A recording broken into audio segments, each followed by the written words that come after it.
Assalamualaikum warahmatullahi wabarakatuh. Saya atas nama Bagus Ri Kurniawan, NIM 2002010135. Di sini saya akan menjelaskan tentang pengertian pasar modal dan valuta asing. Di sini pertama-tama dulu kita akan menjelaskan tentang pengertian pasar modal, yaitu pasar modal diartikan sebagai suatu kegiatan perdagangan, efek dan penawaran umum serta lembaga, perusahaan maupun profesi yang berkaitan dengan efek yang diterbitkan. Definisi lainnya yaitu sebuah pasar yang memiliki kegiatan terorganisir dengan jenis perdagangan surat-surat berharga.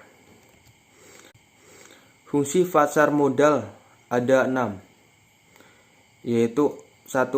Berfungsi untuk menambah modal usaha. 2.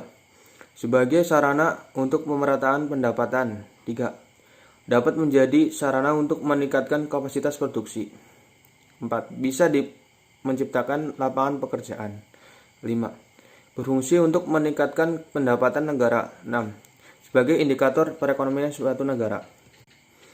Nah, di sini ada jenis-jenis pasar modal.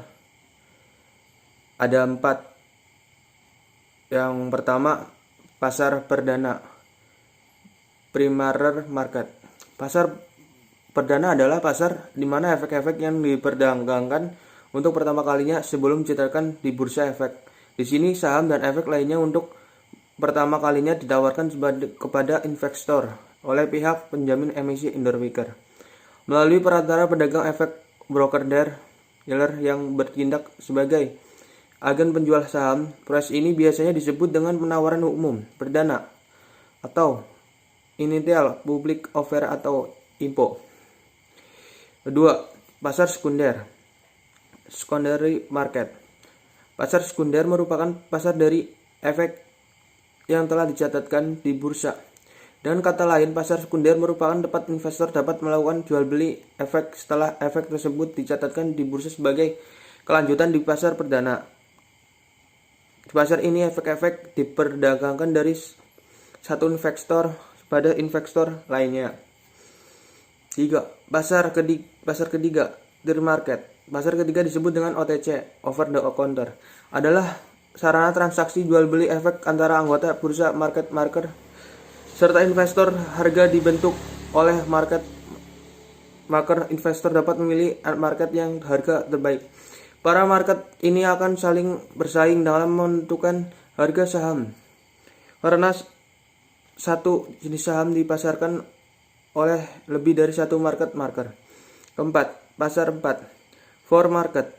Pasar keempat adalah sarana transaksi jual beli investor, jual dan investor beli tanpa perantaran efek. Pasar keempat hanya dilaksanakan oleh investor besar karena dapat menghemat biaya transaksi pada jika dilakukan di pasar sekunder karena dapat menghemat biaya. Di sini ada pengertian pasar uang. Pasar uang, money market, adalah suatu wadah tempat pertemuan antara pemilik dana vendor dengan calon konsumen. Konsumer baik bertemu langsung maupun melalui perantara broker atas transaksi permintaan atau penawaran, demand atau supply terhadap sejumlah dana atau surat-surat berharga jangka pendek, umumnya 270 hari. Di sini ada fungsi dan tujuan pasar uang. Dibagi menjadi 4. 1. Salah satu sumber pembiayaan modal kerja dan investasi jangka pendek bagi perusahaan untuk melakukan investasi usaha. 2. Sebagai fasilitator dan mediator para investor dari luar negeri yang ingin berinvestasi menyalurkan pinjaman jangka pendek kepada pengusaha di Indonesia. 3. Sebagai mediator dan penghimpun dana masyarakat dalam bentuk transaksi perdagangan surat-surat berharga berjangka pendek. 4. Menawarkan kepada masyarakat untuk ikut adil dalam pembelian sertifikat Bank Indonesia (BI) serta surat berharga pasar uang. Nah, di sini ada ciri-ciri pasar uang. Berbeda dengan pasar modal, pasar keuntungan berkarakter, pasar keuangan berkarakter ada 3, yaitu 1. Berorientasi kepada pemenuhan dana jangka pendek. 2. Mekanisme pasar uang ditekankan untuk menemukan pihak mempunyai kelebihan dana yang membutuhkan dana. 3. Tidak terkait pada tempat tertentu seperti pasar modal. Contoh pasar uang. Ada 6. SBI, SPBU, sertifikat deposito, interbank, calm money, komersial, paper, treasure, bills. Di sini ada perbedaan pasar uang dan pasar modal. Dibagi menjadi 5. 1. Instrumen pasar uang periode waktunya adalah jangka pendek atau lebih dari 270 hari. Sedangkan pasar modal periodenya jangka panjang. Produk pasar uang yang utama adalah SBI, SPBU, dan deposito. Sedangkan pasar modal adalah saham, obligasi, dan reksadana. 3. Pasar uang diotorisasi oleh Bank Indonesia, sedangkan pasar modal oleh Departemen Keuangan melalui Badan Pengawas Pasar Modal Bapepam. 4. Proses sebuah transaksi uang ada di bank, sedangkan pasar modal di bursa efek dan perusahaan sekuritas. 5. Risiko dan earning pasar uang lebih kecil karena lebih stabil, sementara pasar modal risiko dan earningnya lebih tinggi. Nah, di sini ada pengertian valuta asing. Valuta asing ada seringkali disebut dengan falas, merupakan mata uang yang diakui, dipakai, dan diterima sebagai alat pembayaran dalam perdagangan internasional.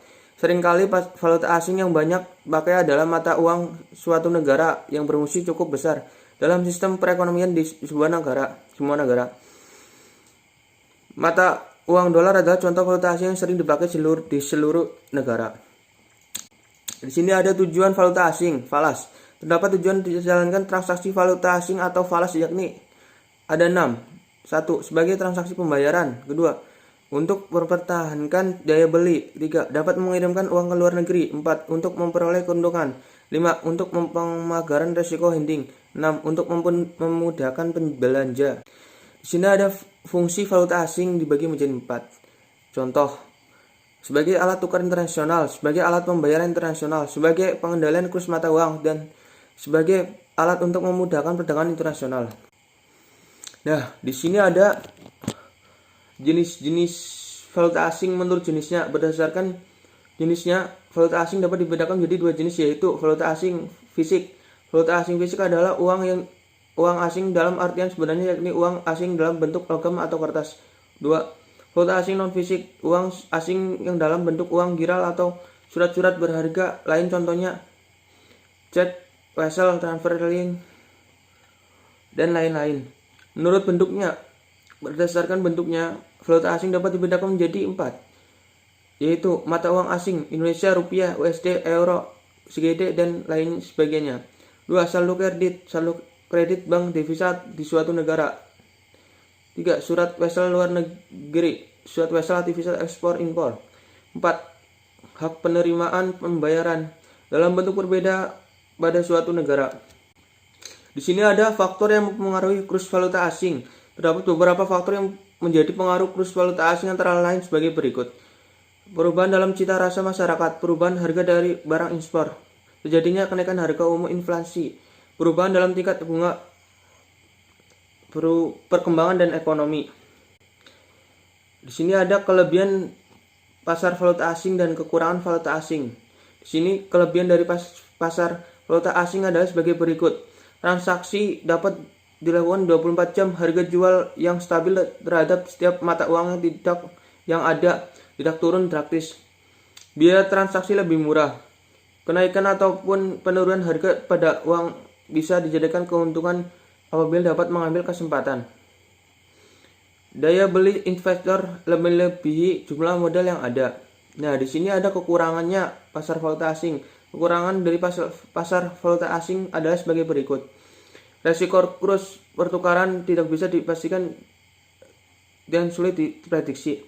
Sangat sudah dilakukan oleh masyarakat menengah ke bawah, dan asal negara menjadi pengaruh kesuksesan karena terdapat resiko yang muncul karena campur tangan dari pemerintah dan mata uang yang diperdagangkan.